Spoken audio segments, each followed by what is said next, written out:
Good morning. It's Friday. Um, what is it? It's almost 4th of July. So happy June. Good summer. I was gonna wait till the first race go, but they're still in the paddock, so I figured I would jump on. It's kind of a crazy card today. We haven't been on a couple weeks. I threw a grid out on Father's Day. That the pick six and they're paying like 40,000. But the card today, like I like some long shots. So it definitely was time to do a video.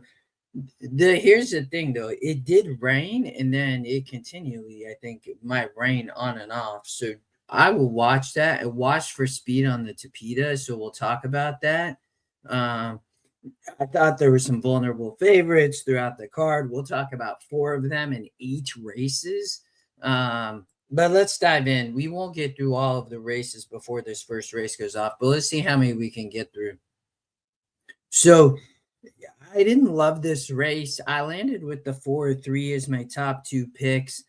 I was against the 2 Cadence. The 6, this horse can run. It's not taking money. It's a rough group. I mean, the 2 and the 3 are both over 8, but Action Delight does get the apprentice Pena, and I believe that was a change because Phil Mayer was riding, but Pena's actually been riding well for an apprentice. So he has one plan, looks hitting at 17%. This horse was taking a lot of early action. And again, I like the 3 and 4 here at nice prices to start off the pick 5, but also the 7, My Mom Forever's in the mix. Look at that, 3-1 off a 10-1 morning line for Happy Altar. So it's a very tough race. And then God, not taking any money, Diego Herrera took over the lead. This guy was 10 wins behind Sammy Camacho like 3 or 4 weeks ago. And now he's leading at the meet with 57 wins, Sammy at 55, and then Miguel Vasquez down at 40. So look, they do move to Monday racing pretty soon at Gulfstream Park. So we're going to shift to Saturday, Sunday, Monday, and no more Friday, Saturday, Sunday. So that will be interesting, I think, in racing. Gulfstream race on Friday for a long time, obviously. So it's kind of wide open here in race 1. I thought race 2, same thing, man. I mean, it's a maiden special. What all this money gonna be on Boyhood Dream because this horse didn't break well in this work here. Got smashed. I think it might have been this work. I can't remember, but it got smashed and people are gonna be, I came kind of running, but I don't, this race not good. If I had to pick a couple horses, I picked the 3 and 7. The 3, the top win or second win percent. The 7, Vermont for Cassian, again, leading rider Diego Herrera rides. It has been working well. But again, I thought it was a tough main special weight in race number 2. You can see if you're user. I have a lot of analysis on horses today, but I'd be spread probably here. Maybe spread in the first race. I don't like the 2 here in race 1. I 100% would try to beat that horse. And again, race 1 was 4-3, and then maybe 6-7, 6-7. But again, I thought spread here. If you want to go narrow, maybe it's just 3-7. But I thought Ready to Rage also might run. And King Cousin B, I was 3-7, 6-4.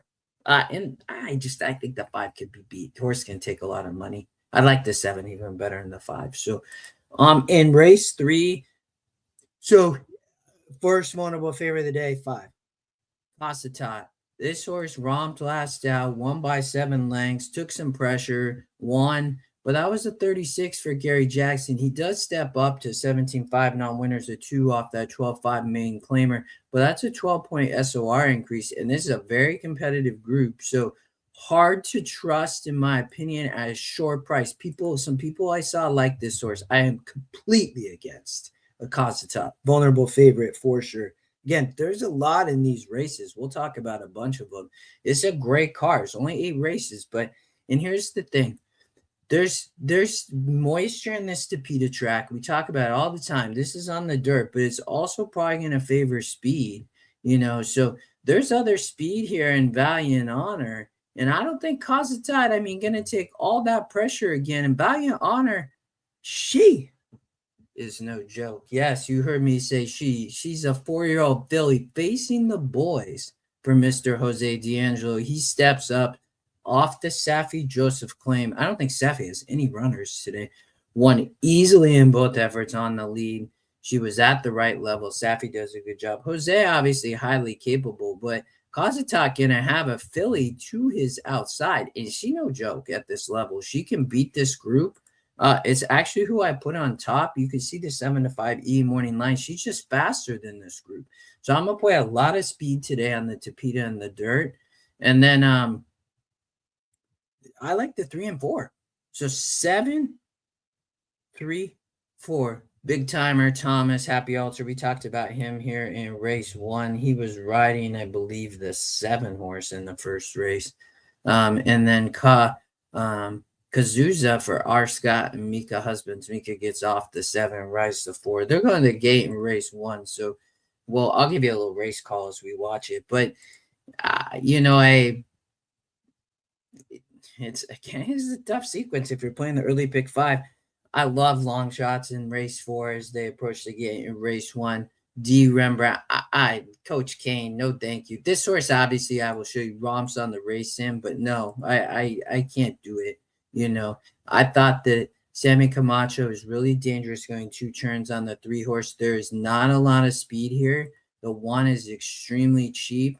Apache 1-6 is dangerous as well, but Coach Kane burned all this money, and yuck. No, thank you. Again, the early pick 5 and even the pick 4 might pay really well because I think they're, again, vulnerable favorite 5 in race 3, vulnerable favorite in race 4. The two going to be the most likely single for most people. People like the 5 in race 3, though. And I also think if you're playing the pick 5, Cadence with Sammy Camacho, Mark Cassidy been ice cold here in race 1 with Cadence. And, I don't necessarily see that horse can just win here. Again, in the first race, I like the 4-3 best and 6-7. We got 2 more to load here. We'll watch this, and then let me get the 1 back in, and then we will jump back to race 5, and we'll do the back half of the card. Good pick 6 sequence if you want to play the pick 6. It's not a mandatory or anything, but it is a good sequence, I thought. But 12-5 main claimer. 1 more to load is I believe to the outside. My Mom Forever. But let's see if Cadence can be beat. I thought was vulnerable here in this spot. There's a handful I thought could win. So they about to go. They are off. Quite a bit of bumping at the start, I would say. But it looks like maybe to the outside. You can see the sloppy track, but I think that you have Better Than Lotto, the firster, as well as to Joey, but Better Than Lotto up front by about a length to the outside. My Mom Forever and to the inside to Joey. Followed way outside on the track. Agad having trouble. And then rushing up into 4th is Cadence. And down on the rail, saving ground. Action Delight went off as the 8-5 favorite. My goodness. But they went about 24 and run up front Better Than Lotto. But My Mom Forever to the outside, looking to take over. Down to the inside is to Joey, and then about 4 wide is Cadence went off at 3-1. But up front, Better Than Lotto at 11-1, up by about a neck, followed by to Joey in second, and all the others on the struggle. But you have looks like down on the rail, Action Delight at 8-5. But the Cadence dropping back. Oh, God, dropping back, but taking over up front, maybe to Joey. Better Than Lotto at 11-1 on the rail, fighting though in game. And they take at the top of the stretch to Joey on the outside. Better Than Lotto at 11-1 on the inside. A little bit of bumping. Better Than Lotto game to the inside at 11-1 to Joey. Does not want to pass. And Better Than Lotto going to win at a price 11-1. Starts the pick 5. It gonna pay good, man, especially if you beat the 2 in race 4. So let's keep rolling. All right, we talked about the 2. I don't trust this horse. And look, you have speed on the dirt there. Nobody ran on. Not one horse. Race 5, very competitive. I land on street 2 on top. We talked about race 4. I like speed on the Tapita going 2 turns. You have a similar angle here. And you also have Sammy Camacho on Street 2 in race 5. Sammy Camacho also riding the 3 here in race 4. So back-to-back Sammy efforts on the lead. Here's at 5.5, though. Very competitive group. I know that a lot of people think there's a lot of speed here, but it's cheap. The 5 really cheap, and Sammy's fast. I know the 8 and 9 fast to the outside, but I don't think they necessarily need the lead. The 9 might, but the 8, I think, tries to sit a stalking trip, streaks you up front, might be able to run them off their feet.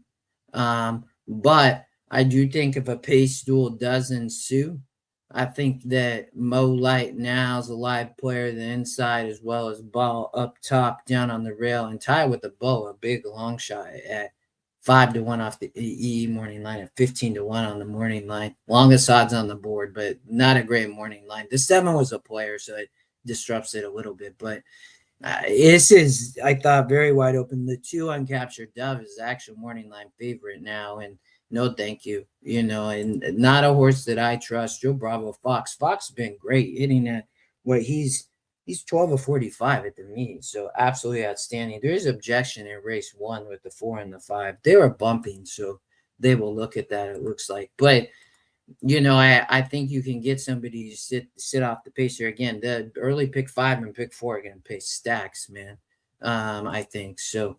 That's what I thought. Race 5, very competitive. You can see the picks there, but 4, 8, 6, 1. So I struggled to really find a single. If I was singling somebody, might be the 7 race 3, maybe the long shot 3 in race 4, or the 4 in race 5. But maybe it's tough. I didn't even play the pick 5. My ticket was too big. If I would have, it would have singled probably the 7 in race 3. But here in race 6, I was 4-1-6-3. No, race 6. Yeah, 4-1-6-3. I do think Velo, I'd be 4-1-6-3, and I do think the 7 can run, but I didn't write that down. But I'd be trying to, the 3's a massive long shot. Heart of the Roar fits. Strongest GSR of the group. Roxy probably get first jump, but happy to ride. This horse might be a single, would be my perspective. Has been facing this group and just beating them, most of them, and we'll look at that. So, and with a wet Tapeta track and a 33-point pace advantage, this is probably where a lot of people, I think, might single in the late pick 5 or pick 6. It makes sense. I can see it. There's not, but the others, if the 5 don't, it's wide open. And again, has been beating most of this group, 1, 3 in a row, beat the 6, 5, and 3 last out. You can see that with those little blue dots. 2 back also beat the 7, and then beat the 6-1-3-3 back. So it has been dominating at this level and just faster in this group. And I think with moisture in the Tapeta track, it could just make it way too tough on this group. Could just run them off their feet. Wouldn't surprise me. Doesn't on the race sim. But if it falls apart, Heart of the Roar Roxy, you'd be sitting the trip, as well as the 3. It needs pace, gets back to 5.5. Yeah, and then the 7, when you look at the 5.5 efforts, right? You can see 7 hasn't won. The 4 is always right there, but the 6 and the 1, great at 5.5 sprinting. But the 4, I think, has big shots to run them off their feet. Better than Lotto won the first race, paid $25.40. All right, we got 2 more, and then I'll let y'all go and get back to the day job.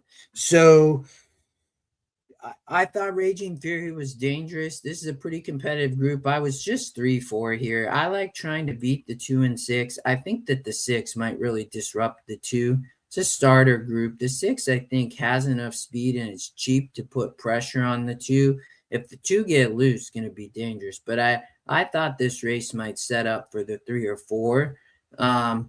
It's hot, again, moisture in the track. If there's pressure, though, it really could set up, I think, for Raging Fury or Pure Class. That's why I'm hoping that the 6 is able to put some pressure on the 4.